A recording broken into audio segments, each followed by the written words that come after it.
Depuis le 19 mars 1983, j'ai proclamé l'amnistie. Et c'est par milliers que des réfugiés en provenance de l'Angola, de l'Ouganda, d'un peu partout, sont revenus au pays. Par dizaines, ceux qui se trouvaient en Europe sans rentrer. L'ancien premier ministre, l'ancien premier commissaire d'État Ngonge, il est là. Et je ne peux pas me lancer ici dans les citations. Ils sont tous là. On n'a pas touché à un seul bout de leurs cheveux. Et une des questions que nous sommes posées quand même en Suisse, c'est que ceux qui étaient en Suisse manifestaient, semble-t-il, une crainte à rentrer.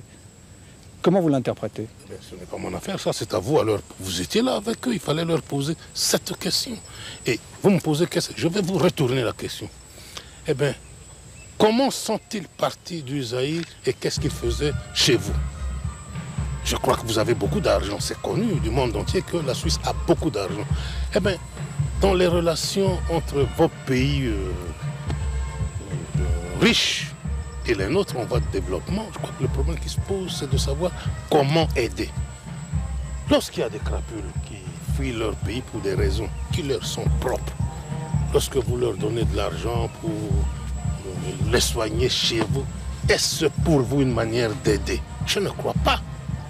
C'est une manière de favoriser la subversion dans nos pays respectifs. Prenez le cas de ces Zaïrois.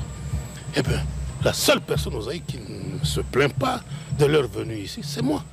Parce que j'étais le premier il y a 2 ans à peine que M. Aubert était installé aux affaires étrangères. Je l'ai vu à Berne pour me plaindre de cette présence-là. Je ne savais même pas ce qu'ils faisaient. C'était des braillards. Et lorsqu'on les renvoie, moi, je ne peux pas me plaindre. Mais il y a un mais. Avec tout le foin qu'on a fait autour de cette affaire, et vous êtes venus. Je ne sais pas si on vous a montré les tombes de ces 6 Zaïrois qu'on a liquidés. Non, nous ne sommes pas là pour ça. J'ai proclamé l'amnistie. L'amnistie est respectée par tout le monde. Ils sont revenus, ils sont chez eux, mais il fallait quand même les retenir pour des besoins d'enquête pour savoir comment sont-ils sortis du pays. Mais si ça avait été des politiques?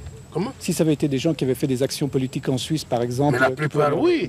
Mais vous me posez cette question comme si vous ne le saviez pas. Chaque fois que j'arrive, ils organisent des petites manifestations, ils lancent des tracts. Vous le savez. Mais c'est quoi tout ça? Mais la personne qui ne se plaint pas de cette attitude du gouvernement suisse helvétique, c'est moi. Et maintenant, vous connaissez le degré, le niveau de relation, de coopération, d'amitié avec votre pays. Et maintenant, depuis, nous sommes le 20, ça fait 2 semaines, 15 jours, on en est à se chamailler sur des soirs. Bon, on a frappé, on a ligoté, on a menotté, on a fait ceci. Comme s'il y avait des problèmes, comme s'il y avait de litiges entre la Suisse et le Zaïre, qui n'en a jamais été question. Les relations étaient très bonnes, même meilleures par rapport à pas mal de pays de votre région, d'Occident. Et brusquement, à cause d'eux, moi-même, je ne sais pas encore comment ils ont pu quitter, parce qu'on m'a transmis les rapports, là, il y a à peine, dès mon arrivée, il y a 10 jours. Je n'ai pas encore eu le temps de lire, parce que j'ai des choses autres que ça à faire.